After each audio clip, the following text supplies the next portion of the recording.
So the question is really always, should we cut more or should we leave a gem the way it is? So I've got an example of an opal where really that question is, it's a great one to ask. Let me show you. So here's a lovely little black opal, and it's got some really lovely colour, but look at this big grey spot here in the middle, big cloud. The question is the colour underneath that or not? And then there's these little bits of sand around the edge, especially this one here. Should we take these out or not? Now, fortunately, the question's been answered for me by the customer who really wants these little items taken out, and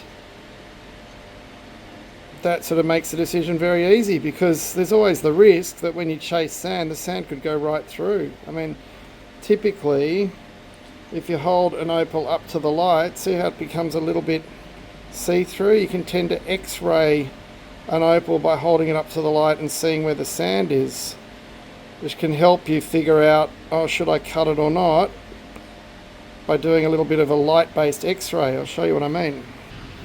So this is what I mean by x-raying an opal. You just hold it up against the light and see how you can sort of see the sand inside. You can see where it sort of goes. It gives you a little bit of an indicator it's a little bit of an x-ray hack. Now I can see that those spots don't look like they're going all the way through the opal. Okay, so these little spots of sand, they look very, very surface. So using this trick is invaluable with any gem opal, because it really, knowing how deep that sand goes is really the key to knowing whether or not you should cut it out. And so we've got a really good little x-ray tool here, just holding up to the light and basically looking through the gem. Really helps you. Remember that trick, it'll really help you when you, especially because some gems, you know, this is the difference between wrecking a gem and really increasing its value. Fascinating, eh? And look at the circular shapes appearing through there. That's just some sort of gastropod or some sort of mollusk.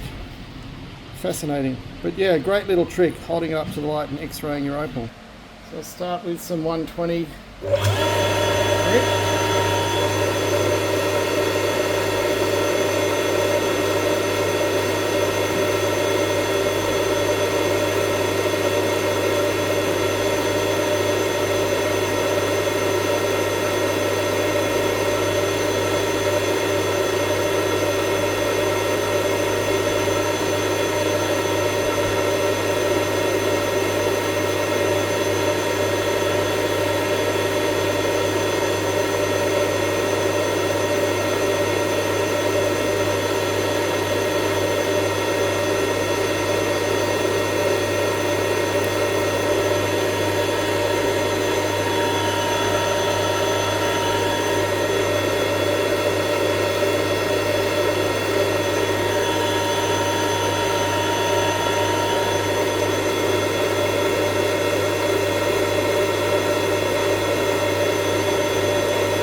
400 grit.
Now I've got 2000.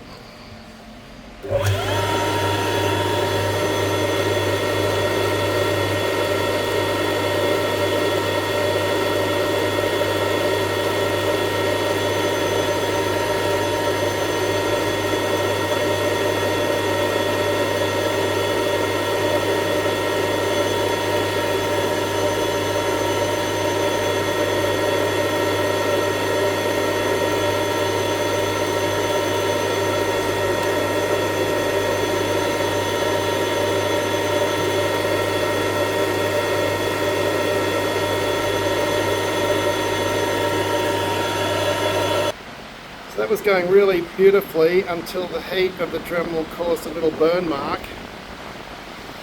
So I don't have enough water on the Dremel. The little burn mark is that little rough patch just there. So I'm just going to put it on this wheel. There's a lot more water. Just reduce that. It's 3,000. We'll go back to 1,000. Give it a lot of water.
Get the back of polish over here.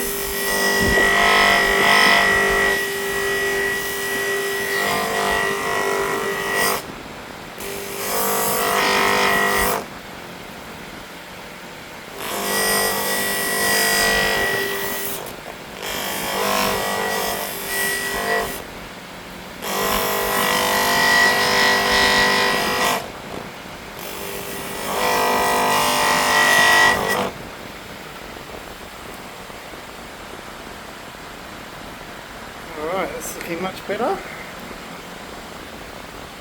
Okay, so the little burn's gone. Now that, I'm not going to take that cloud out anymore because I think it's just going to go deeper and deeper. And this is now nice and ready for polishing, so let's do that.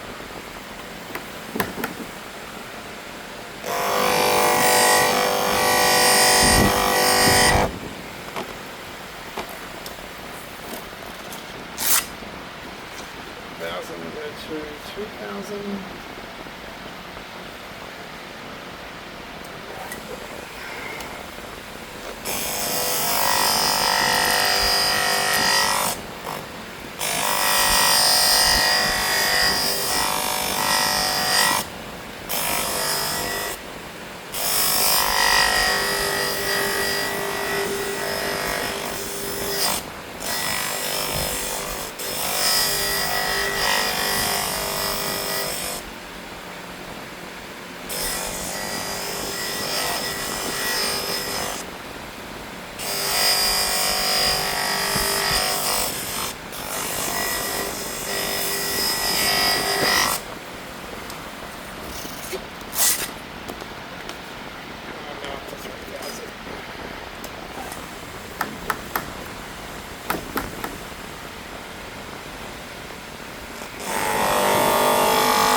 So when it's sanded beautifully, it's come up with a lovely polish by itself. That's fine. Looks amazing. Let's give it the final polish. Some hot side. Some water in it.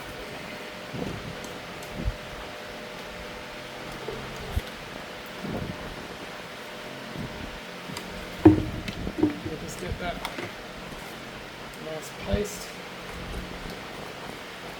Put it on the wheel.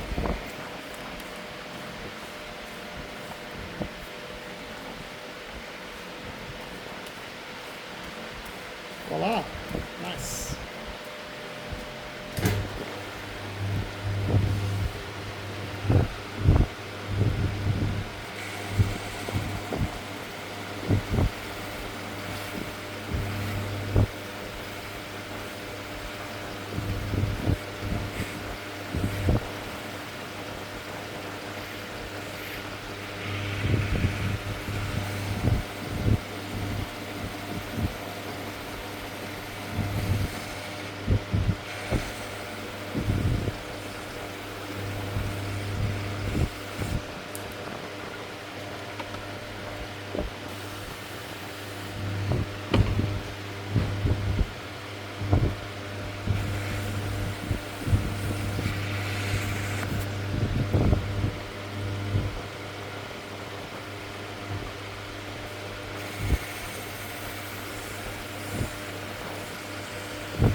Okay, so we've had a really good go at removing that grey bar, that little cloud in the middle.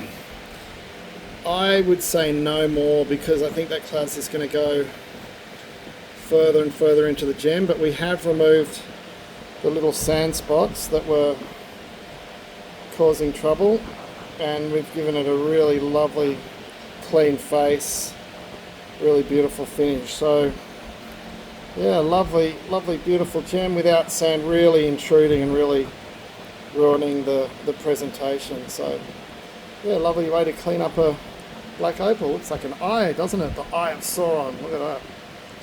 Beautiful.